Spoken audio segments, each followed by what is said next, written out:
Well, what a day of football it was in the European Championships, but now we turn our attention to Tottenham's transfer targets, two of our main defensive targets in Jules Kounde and Takehiro Tomiyasu.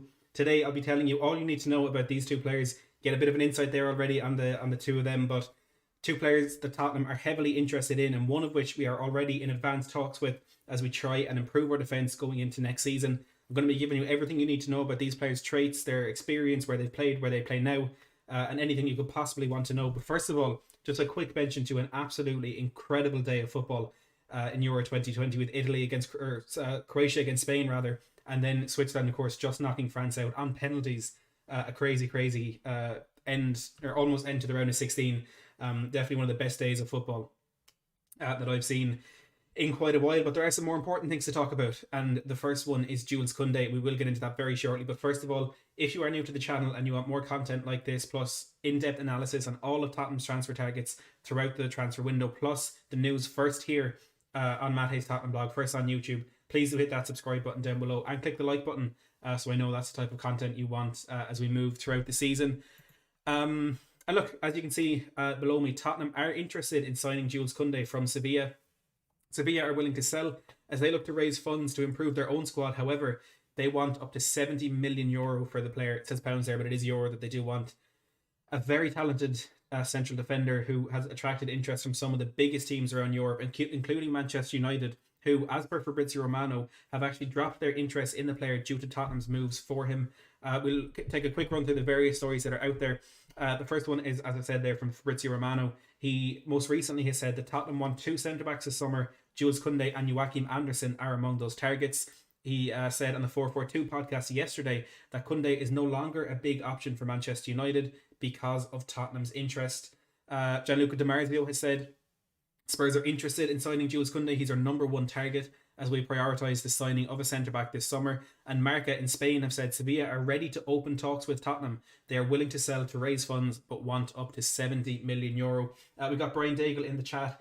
Says, how are you? So breaking news, ENIC made a huge PR typo mistake, which has led to a transfer rumour. We aren't going for Kounde. In fact, ENIC are buying a new condo. Well, you heard it here first from Brian Daigle. Good to see you in the live chat, Brian. I'm doing very well, thank you. How are you this evening? A lot of regulars in here as well. You got Hoybier, the General, Inat Nurse, Niall, Oscar Bell, Lionel Messi, Timothy Eapen, Jonathan, and a lot of people in the chat early on. I do apologise for the delay, but I had to watch those penalties. Such an incredible night of football. And of course, Kylian Mbappe being the man to miss the penalty. I thought a fantastic save from Summer. But look, before we do dive into this, my personal thoughts on the apparent move that could be coming up for Jules Kounde. As I said in my video last week, this isn't one that I think is going to happen. I think he is way out of Tottenham's price range, and I think he's also a player that will just have better options and bigger teams that will be looking to bring in, teams who are probably in the Champions League that will want to prize him away from Sevilla, who can afford that price a lot more easily than Spurs can. So personally, I don't think this is one that is going to happen, but the rumours are out there, and the rumours are real when you're looking at the sources they're coming from. So as we're going to do the whole way throughout the summer, we're going to analyse him. Jules Kounde is a 22-year-old centre-back who currently plays in La Liga with Sevilla and the French national team. He started out his career a few years back with Bordeaux's B team before them being promoted to their first team, and he joined Sevilla in 2019 for €25 million. Since then, he's made 88 appearances for the club, including 63 in La Liga, and like I said, has earned 3 caps for France in 2021. Didn't make it into their Euro 2020 side, but with the strength of that squad and the quality of defender they have in there, despite their dismissal from the competition tonight, a very, very strong side nonetheless. He didn't make it into that. And what I'm looking at now is the type of central defender and the traits in a defender that Fabio Paratici is looking for as we do try and strengthen this defence. And there's some comments in here a while ago, and ones that I do fully kind of relate to. Why are we talking about transfers when we don't have a manager in place? Well, Fabio Paratici is taking over the transfers, and he's going to be picking the manager, so it may just be me trying to make us feel a little bit better, but I do feel there is some decent reasoning behind why Fabio Paratici will be taking over the transfer dealings. And the type of player he's looking for, it's one of them, this centre-back is going to have to be very, very good on the ball. And Jules Kounde definitely 100% fits into that bracket. Jarvis Lane, thank you very much for subscribing. I do appreciate it. Jules Kounde is very comfortable on the ball. As you can see beside me, he's a very confident ball-playing defender.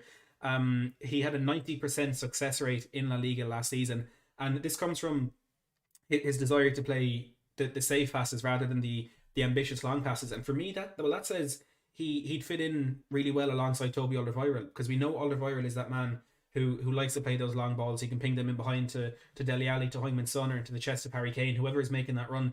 Whereas Jules Kounde will be a lot more reserved and a lot more pragmatic on the ball, and he'd play those short passes into the midfield if we're going to have Ndombele dropping deep to pick up possession, or Højbjerg kind of playing that role that we've seen him really impress in the Euros, where he can kind of be that playmaker from deep. So I think a very, very comfortable, a very, very good option to put in beside alongside Toby Alderweireld. Another very interesting thing is that the majority of the time he does play those short passes, but as every player does, there is every now and then when he plays those long balls. And one player that he really, really did link up very well with those long passes at Sevilla was our very own Sergio Reguilon. Of course, Reguilon was on loan at Sevilla last season, or the season before the one that's just ended, playing there with Jules Kounde. And the way Sevilla kind of worked that is Jules Kounde being the right-sided centre-back. They had their left winger pull in narrow and their left centre midfielder pull in narrow as well, which really created that space in behind the right-back, or I suppose outside the right-back, for Sergio Reguilon, who would then bomb forward, and Jules Kounde was able to ping those passes out. And it worked to great success for Sevilla, which I think is where the influence of Reguilon in that team really came from. So an interesting link up there to keep an eye on. Another trait of Jules Kounde, again, as it's mentioned there beside me, is he's very strong in the air, despite standing at just 5'11". He's averaging 3 aerials won per game last season. The season before last, he had a 74.5% success rate, with winning 4.1 aerials per game, which put him in the 95th percentile across European football. And I mentioned the season before last, the 2019-20 season, because it was his best season at Sevilla. We're looking at probably the best defender in world football throughout that season, as Liverpool ran away with the league title, was Virgil van Dijk. And a lot of stats, Kounde and Van Dijk are extremely comparable, and there are ones that Kounde excels in better than Virgil van Dijk throughout that season. He had more successful dribbles per 90, showing that he can be that progressive centre-back. If you are going to be playing as a right-sided defender in a 3 at the back, being able to dribble into that space in behind the right wing-back and move into midfield could be important for us as we try and get back into a more attacking style of football. He also had more tackles per 90, more dribblers tackled per 90, more possessions won per 90, and more successful pressures per 90, which, look, again, is an impressive stat, but you would have to kind of look at the fact that Jules Kounde would have been under probably a bit more defensive pressure than Virgil van Dijk throughout that season. Like I mentioned, with Liverpool running away with the league, as good as Van Dijk was defensively, he wasn't really put under as much pressure as Kounde would have been. And that stat of Van Dijk not being dribble past throughout the entire season is extremely impressive, but you would have to wonder what those numbers would have been like had he been playing in a team like Sevilla, who were kind of just in and around the race for European football, rather than 10, 20, 30 points clear at the top of the table. And BreakingTheLines.com, who did an absolutely fantastic analysis of Jules Kounde throughout that season, said in their own words, "You'd be hard-pressed to find an under-23 centre-back who comes as close to Van Dijk in terms of style and quality as Kounde." So we're getting a player who's definitely held in very, very high regard. And as I mentioned in that player profile beside me, he's very highly sought after as well. Now, the one concern, or maybe one area that he could improve on, is that aerial prowess that he has at the back. He hasn't really been able to convert that into goals on the attacking side of things. He does often get on the end of crosses and corners and free kicks into the box, but he wasn't able to really make anything of it. In that 2019-20 season, from headers, from set pieces, he had 1.17 expected goals without putting a single one in the back of the net. But look, as a young defender, he's only 21 at the time of these stats. There's definitely room for improvement there, and you would imagine that he would be moving on from there. The main thing you want from a defender is his defensive ability, and he is defensively sound. Doesn't have the most crazy stats out there. Last season, 0.8 tackles per game, 1.2 interceptions per game, and 2.9 clearances per game, which do rank very similarly to the Tottenham defenders. He's one thing that really impresses with him is he's extremely calm and composed in 1v1 situations, which you wouldn't really expect of a very young defender. I mean, you could look at Tottenham this season, and Jaffa Tanganga has done very well in games against Sadio Mane, and I think he played against Manchester City as well, so it probably would have been Raheem Sterling, where he did very well as a right back, although I personally see him more of a centre back. But then you could look at those games like against Wickham in the FA Cup. He really struggled against Uche Ikpeazu and Fred Onyedinma in that first half, to the point where he was taken off at half time. Joe Rodon as well, I think, has struggled in 1v1 situations throughout his time at Spurs this season, which he has improved on in the Euros. I've been very impressed with him. But Kounde, even at the age of 21, when he's first breaking into that first team, was really, really respected for his ability, staying calm and composed, and just effectively coming out well in those 1v1 situations. And he does play to his strengths quite a bit, and his main one is actually his physical strength. He can, force players down the line and simply just body them off the ball, use his strength, win the ball back, and that's where again he'll play that safe pass into a centre back or into a centre midfielder, and Sevilla can be on the move again. And one thing I've seen kind of from the tactical way that Sevilla played in that 2019-20 season is he has that experience of being the right-sided centre-back in an unorthodox back three. And when I say unorthodox, it's very similar to the way Tottenham played in 2016-17 in that prime Pochettino season, when you had Eric Dyer playing as that defensive midfielder and sitting in between Vertonghen on the left and Alderweireld on the right, allowing those fullbacks to bomb on and simply having that extra bit of composure, extra bit of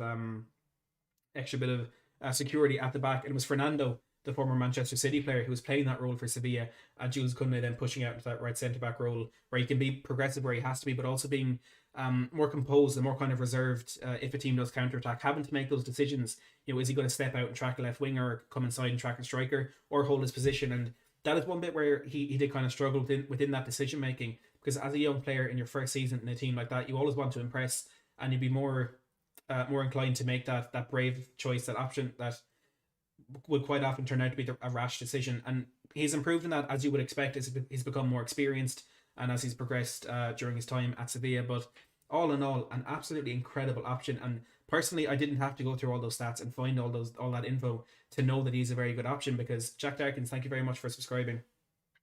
He is a player who is highly, highly respected in the world of football. And you can look at any of the top teams across Europe. I can guarantee they will have been linked with him in the last couple of years. I think Manchester City were in there before they bought Ruben Diaz last season. Of course, Manchester United were looking at him this summer.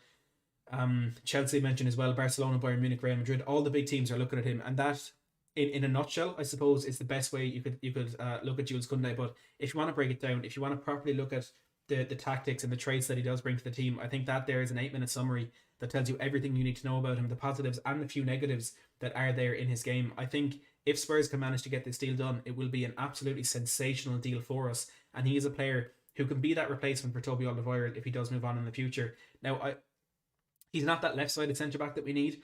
I think if we get him, we still do need a player who can play on that left side, because perhaps he's getting in the way of Joe Rodon and Japhet Tanganga there, who would be more suited to playing on the right side of that defence. So we still do need that left-sided player. There are, of course, incredible options out there like Aymeric Laporte, like Pau Torres, but as much as I can see this deal getting done, there's absolutely no chance that two deals can get done for centre-backs of that quality. So you would have to kind of ask the question, should we shift our attention to someone like Joachim Andersen or Takehiro Tomiyasu, who I'm going to talk about in a second, and put that player in there who can be nurtured and developed as Toby Alderweireld moves into his last two seasons, and then focus our main attention and put the main part of our budget, whatever that budget is, into getting that left-sided central defender, which, as we saw last season, is just much more important, because Eric Dyer, Davinson Sanchez really just do not cut it. But then again, if it is Kounde and Alderweireld, I'm sure one of them would manage to switch across to the left and then play it slightly out of position, but ultimately being a centre-back is a centre-back. John and Clever, thank you very much for subscribing. Let me know your thoughts in the live chat, what you think in this. DJ Naste says Kounde is only 5'10". Is he really going to be dominant in the air in the Premier League? And that is a very good concern to have. He is quite short. Like I mentioned, he does have extremely good aerial stats, 74.5% aerial success rate in 2019-20, putting him in the top 5% in European football, 4.1 aerials won per game. Could that be transferred to the Premier League? Well, look at players like Aymeric Laporte, who had an incredible time in La Liga. He managed to come in, he managed to fit in very, very well. His skills were transmissible into the Premier League environment. Aerially, I'd imagine Kounde would struggle against the likes of Burnley, the likes of West Brom. I know they're relegated, but the Burnleys, the Newcastles. But would you need the best defender in the world to deal with those players? I'm not quite sure that you would. And it's not like he'd have to play every game anyway. I think if we do manage to get back to that attacking style of football, he won't be under as much pressure as he would be in that Sevilla side or in the Spurs side of last season. So maybe the aerial side of things isn't the biggest concern. Harrison, thank you for subscribing. But I do agree with you, DJ, that could be something that he might not be able to directly transfer to the Premier League. Asif says, I don't trust any rumours anymore. Matt, you're doing a great job, but don't waste time with things that can't happen. Thank you for that, Asif. And look, I personally don't think it's wasting time, because as much as doing this helps to get the content out, I feel it also enhances my knowledge of football, which is always a good thing. Oscar says, Matt, surely Spurs have the money to get Kounde, otherwise why would we go for him? And that's kind of a way that I look at these things as well. As much as we do have to take every transfer rumor and every bit of paper talk with a pinch of salt. When Fabrizio Romano and Gianluca Di Marzio are coming out with these stories, they are the most respected, the most reliable journalists, transfer journalists in across Europe. So there has to be some element of truth to this. And if he is our number one target, we know how much Sevilla want for him. We know how much he is valued at. His value about £54 million, but of course Sevilla are going to look for more than that, because in 2-3 years time he could be worth 150 million pounds. So yeah, I think Spurs would have to have enough money to even tempt Sevilla into negotiations to get it done. But as Gianluca Di Marzio said, as Marcus said, Sevilla are willing to sell. They want to raise their own funds to improve other sides of their team, and they're not a side who typically keep the best players. They build up these fantastic players, sell them on, and then get that next group of players in and move them on as well, which is working very well for them with their success in the Europa League. But Kounde, a fantastic option, but not one that I can see happening this summer. I think we will just be priced out of it, or again, he will have better options there, better teams that will be coming in to try and get a deal done there. And ultimately, what do Spurs have to try and tempt him in? We don't have a manager, we don't have Champions League football, we don't have the prospect of winning trophies in the next couple of seasons. So I think Kounde it may go down a very similar way to the Paulo Dybala deal, the Bruno Fernandes one, where we do get it to that last stage, but ultimately it just falls through because we just can't tempt him or the club enough to really put pen to paper on that one. Harrison says he outjumped Ronaldo against Portugal. Can't say he doesn't have the early ability with that. Brian says, I simply can't wait to come back home for the NFL protests after all this Nuno nonsense. My blood is boiling and I'm going to be heard. Brian, make your voice heard, my friend. We know yours is one of the more logical ones than a lot of other people. But I can't wait to see you at those protests, Brian. I know you're going to have a very good time there. Then our next target is, of course, Takehiro Tomiyasu, the Japanese defender for Bologna in the Serie A. Before we do get into that, I just want to remind you that we are on the road to 10,000 subscribers before the season starts. We've had a few people join the Matt Army, as David Harris dubbed it one day when I wasn't here. Driss, thank you for subscribing. We've got Harrison, Jarvis, John, Jack as well, all subscribing. Stig Nordved as well, and Terry Reynolds before the stream started. So thank you very much to all of you for subscribing. We're on 9,129, so let's get that up as quickly as we can, and do smash that like button as well if you are enjoying the stream. Let's see if we can get to 100. We're on 77 at the moment. Jay, thank you very much for subscribing as well. Now Takehiro Tomiyasu, before we go into his abilities and all that, let's quick run through the couple of stories that are out there. Sky Sports have said that Tottenham have opened talks to sign the Bologna defender. Gianluca Di Marzio has also said that Tottenham have initiated contact with Bologna over the right back or centre back, whatever way you want to look at him. Other less reliable reports have said that it is advanced and both parties are now confident of a deal being completed, but I wouldn't get too ahead of ourselves and jump to that conclusion just yet. But we'll stick with what Di Marzio has said. Tottenham have initiated contact with Bologna over the potential transfer of Takehiro Tomiyasu. Now, my reaction to this story, it was the same as what I'm sure a lot of other people's was. Steve, thank you for subscribing. Who the hell is Tomiyasu? Well, I'm here to tell you who Tomiyasu is. He's a 22-year-old right back / centre back who plays for Bologna and Japan. He started out his career with Avispa Fukuoka in Japan. He nearly got a move to Barcelona then. However, when that fell through, he ended up at Saint-Gaudens in Belgium, who are now in the top division. And in 2019, he joined Bologna for a reported €9 million. Now, he initially started playing as a right back for Bologna. He had a decent time there, but it simply wasn't his natural position. So in 2020, last year, when Bologna signed a new right back, it allowed him to go into his more natural position, where he began the season playing centre back, but eventually ended up kind of being I don't want to say a utility player, because that sounds like he's kind of the one stepping in for the first teamers, but I'd say maybe similar to Cesare Spilicueta at Chelsea, where that he was just one of the best defenders in there and he could play in any position, so he was moved along to wherever he was most needed. And he made 31 league appearances last season, 16 in centre back, 13 at right back, and 2 at left back, so he was able to shift out to the left as well. One thing that actually did impress me with this is when he joined Bologna, he's quoted as saying, "The first impression is that the defensive tactics are detailed. I chose this team because I wanted to learn individual defense tactics." So like I said, like it says there beside me, he's willing to learn. He wants to improve his game both on an individual level and within the team defensive tactics, something he's very interested in, which I think there's a few right backs in our team that we couldn't exactly say that about. So a bit of a positive swing in that one there.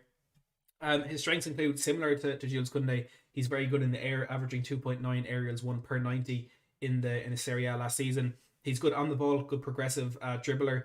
He stays concentrated. He's good at making blocks and ball interceptions as well, averaging 1.7 per 90. And another stat that wasn't really, I was looking at who scored in the strengths that they'd listed. Tackling wasn't mentioned, but he's averaged 1.5 tackles per 90 in the Serie A last season, which is more than I think Jules Conde 0.9 per game in the La Liga last season.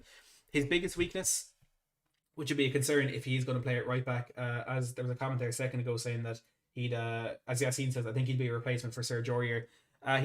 It's very possible that he would be. You know, we're looking at other targets like Max Aarons and Tarek Lamptey, but the cheaper option, could Spurs go for it? Wouldn't surprise anybody. His biggest weakness is crossing. Now, he averaged only 0.2 crosses per 90 in the Serie A last season. However, I do think that stat is really skewed by the fact that he played half of his games in central defence and never really would have been in a position to put in crosses. So I wasn't able to find an exact stat on how many crosses he put in when playing in wing back. But the fact that it's outlined as a weakness, I think, is a bit of a concern there, and it kind of feeds into one of the right backs we've seen play for us this season, in Japhet Tanganga, who is an extremely talented footballer and one that I think is the future of Tottenham's defence.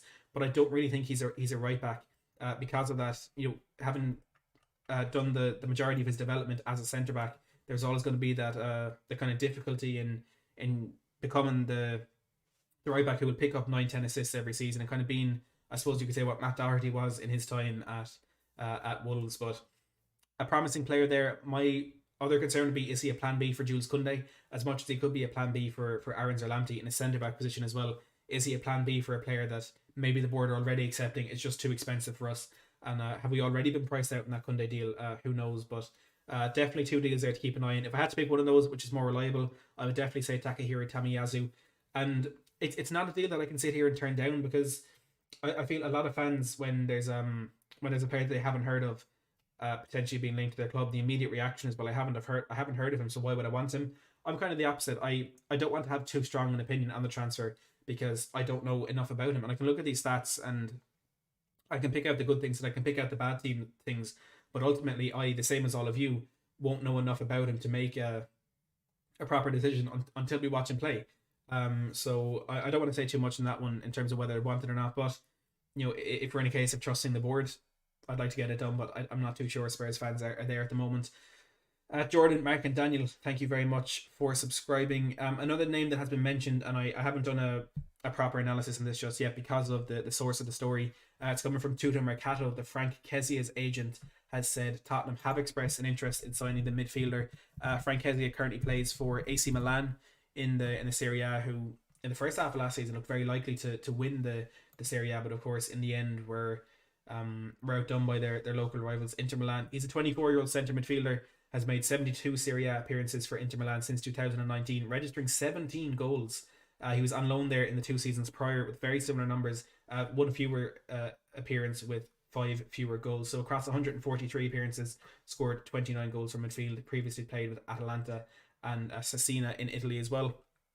One I suppose to keep an eye on, like I said, the source not the most reliable in Tottenham Mercato, but the fact that they're claiming this has come directly from his agent. The Tottenham have expressed an interest. Maybe there is something to keep an eye on there. And just before we do wrap up, the one story that no Spurs fan wants to talk about, one that I spoke about with Fabrizio Romano himself last week on the channel. Romano again saying today that Manchester City are going to go back in for Harry Kane following the conclusion of the Euro. They're also going to go for Jack Grealish. So the bit of hope that some of us Spurs fans had, where we could say that, if they get Jack Grealish spending £100 million, could they then afford Harry Kane? Well, it looks as though they're confident that they can, with Fabrizio Romano saying they would go back in for both of those when the European Championships are over. I still don't think they will have enough to prize Kane away from Spurs. For what we understand, it's £150 million plus a player that Spurs want in order to let him go. And I'm sure we'll be very specific on the player that we want. As I mentioned, the left-sided centre-back. Maybe we're looking for Laporte, and if he's a defender you could value at about £50 million, I'm not sure Manchester City will be willing to put together a £200 million package for a 28-year-old who has recurring ankle injuries. And it may be a cynical way of looking at it, but when you're looking at it from a business investment point of view, I think you do need to be slightly cynical. And there lies my hope that Harry Kane will be lining up for Spurs, not just in the first game of next season, but in all of them. Jordan Hussein says, after hearing you on Last Word on Spurs, you clearly know your stuff. How could I not subscribe? Brilliant insight and analysis. Jordan, I really appreciate that. And anyone who is perhaps joining for the first time after my appearance on Last Word on Spurs. First of all, thank you for coming over. I do really appreciate it. It was an absolute pleasure to be on Last Word on Spurs for the first time, making my debut in a very, very renowned Spurs platform. So I do appreciate the chance to go on there, and I'm glad people enjoyed my insight as well. If you haven't yet seen that, the link is on my my Twitter at Matt Hayes THFC. If you do want to go and check that out. Dan N says, Matt Hayes, what's the latest on Nuno joining the Turkish league? First of all, Nuno Espirito Santo to Tottenham is it's off. It's not happening. I think we kind of gathered that from the reports that have been coming out in the last couple of days. There was never really one that straight out said Nuno won't be coming to Spurs, but I think it's simply one that we just came to accept over the last couple of days. Fenerbahce did put out a post on their Twitter earlier today, essentially saying that they've got their next manager, they have it in place, they just need to put pen to paper, but they can't do that until his current contract ends. Now people straight away are looking at Nuno Espirito Santo and Paulo Fonseca. Both managers agreed to leave their club at the end of the season, but with the way contracts in football work, that would be the 30th of June, so in 2 days' time, when that contract officially expires, and on the 1st of July, of course, they'll be free, which is the exact same as what's happening with Fabio Paratici at Tottenham. His contract at Juventus is still ongoing until the 30th of June on Wednesday, and after that, he will officially start as Spurs Director of General Football Management, whatever title they've put in it, on Thursday, the 1st of July. Dan says, huge up, man. He didn't know you were on Last Word on Spurs. Cheers, Dan. Yeah, I got on there yesterday out at midnight this morning with the lads. Stephen, thank you very much for subscribing. Now, the latest on Tottenham's managerial hunt, who knows? Who knows? That is the biggest question. I don't have the odds up beside me tonight because we're trying to focus a bit more on transfers. But there's been a lot of movement in the markets today, and odds have really shortened on Roberto Martinez being the next manager of Spurs. It's down to 5-2 with Sky Bet, and I'm sure it is 2-1 with William Hill as well. The next top candidates are Stephen Gerrard, Graham Potter, and actually very interestingly, in the last half an hour or so since I came live, odds have shortened on Nuno Espirito Santo with Paddy Power and Betfair as short as 4-5. Sky Bet 12-1, William Hill and BetVictor 8-1. But a very, very interesting one there with Paddy Power and Betfair putting the odds straight back down to 4-5. Now odds on for Nuno to be the next Tottenham manager, but I'm not exactly sure where that's coming from. Jurgen Klinsmann is mentioned twice there, so I don't know if Odds Checker just having a mare. But who knows? Who knows what's going to happen? I know a lot of people have been asking in the last couple of weeks, as Jiu-Jitsu Boy said there, it's going to be a manager from the Euros, and you'd have to kind of look at this and think, whatever candidate Spurs have had, whatever whoever we've come close to signing, with what's fallen through, with the fact that some big teams are now coming out of the Euros. You have of course Italy and Belgium playing in a couple of days' time. One of them is going to go. Martinez and Mancini, two names that have been mentioned in the press. You have France getting knocked out tonight. Didier Deschamps maybe on the way to PSG. Could that free up Pochettino? There's potentially a lot of moving that could go on within the managerial merry-go-round over the next week or two. And you would have to imagine that Spurs, regardless of the way they initially went into this managerial hunt, you'd have to imagine some managers from the Euros will be on the within their sight at the moment as those teams start to tumble in the knockout stage. But if you do want to know who the next Spurs manager is going to be, if you want to be kept up to date first on YouTube with every bit of news that does come out about Tottenham's managerial hunt, do make sure to hit that subscribe button down below. Like I said, we're on the road to 10k before the season starts, and I was going to put out a challenge to see if we could get 10k before Spurs got a manager, but I feel like that is something I don't want to do because I'd rather have no subscribers and Spurs have a manager, to be honest, at this stage. Martin, good to see you in the live chat. All is good. An incredible day of football. That was hard not to really enjoy. Good to see you in the chat, and of course, how are you?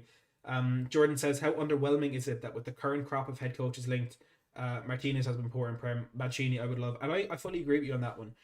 I do think to some extent Martinez's stats in the Premier League are skewed because of the time he spent at Wigan, only a 30% win rate in the league, but he wasn't good enough at Everton, and if he hasn't had that chance to prove himself at a high level, why would we bring him in to get us to that level, if that makes sense? I do think we need a manager of a higher caliber, but look, then also, how are we going to get that manager when we just simply can't tempt people for whatever reason?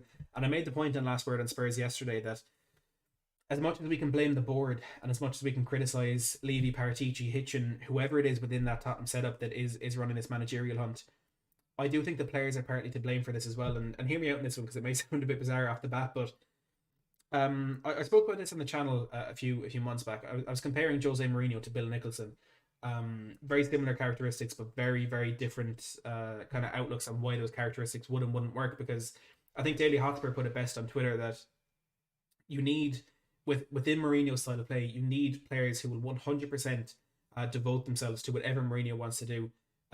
Give them they die for the badge. Like at Inter Milan, he had the likes of Javier Zanetti, Samuel Eto'o, who's famously quoted as saying the only manager he would ever play left wing for was Jose Mourinho.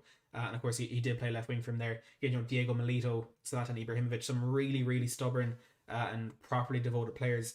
You need that with the way Jose plays. And the way the football is going down, you kind of need that with every manager, no matter what way they play. And Spurs simply didn't do that. They simply didn't buy into Pochettino after losing that Champions League final, and they certainly didn't buy into Jose Mourinho. And there's a few players there who did, and you'd be unsurprised to know that they are, of course, Harry Kane, Pierre-Emile Højbjerg, Heung-min Son, some of the players who shone within that Jose Mourinho system.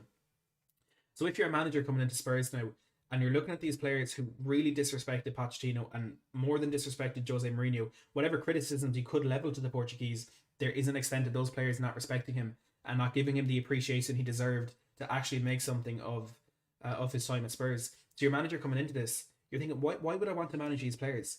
It should be, if you're Nuno, if you're Fonseca, Potter, Conte, whatever manager you want to mention, if you're coming into this, you should be looking at it, or Spurs should be in a situation where you can look at it as though, I get to manage Harry Kane, I get to manage Son, Højbjerg, Lloris, Alderweireld, all these incredible players, but the job is simply becoming a poison chalice for various reasons. But the players, I don't think, are exempt of any blame within that, and that's where there are a lot more problems than we'd perhaps like to admit within this Tottenham setup and outside of the board that we've all grown very, very frustrated with. Jordan says 100% agree, Matt. You need players to leave it all on the pitch. Terry says great stuff as always, Matt.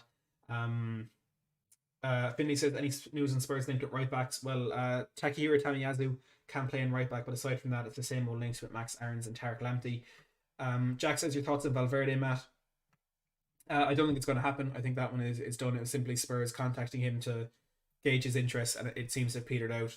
He'd be a decent option, but he wouldn't be one that would get me excited. I think it would be an underwhelming appointment if he went with him, but one that perhaps has the potential to be successful at that.